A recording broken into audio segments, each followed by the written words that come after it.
Good morning. My name is Florencio Saavedra Jr. I am connected with the DNR Oriental Mindoro. I am here in the upland portion of Calapan City, Oriental Mindoro.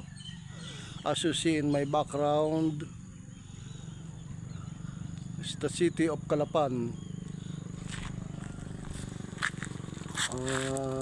Previously this site is look like this, but today you see in my background it is now planted with trees when it was developed by the Neo Calapan subdivision. This development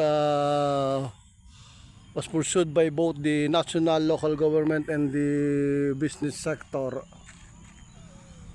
Actually,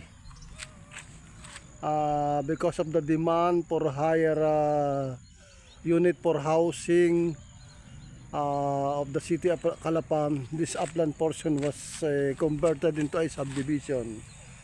As you see the trees planted here, most of these trees are mulabe trees.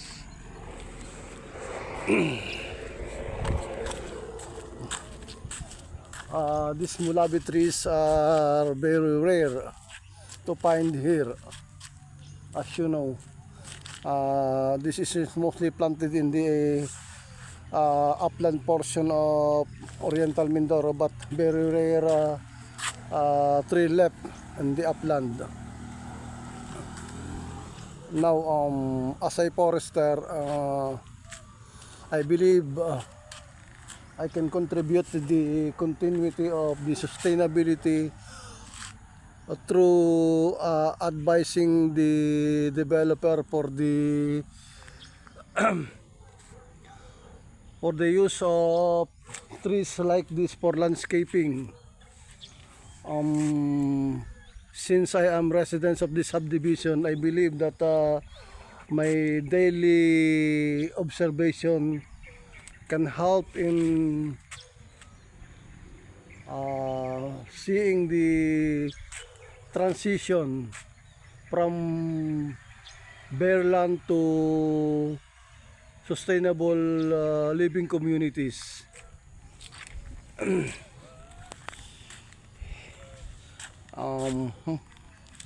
Because of the increasing number of economic activities in the city of Calapan, migrants from other places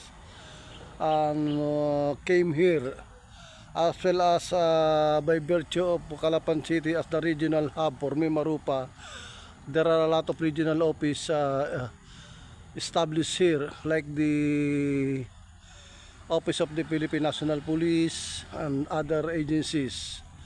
So many of the employees settle in the subdivision.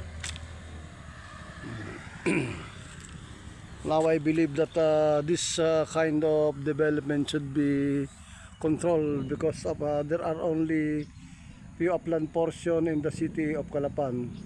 Converting this site into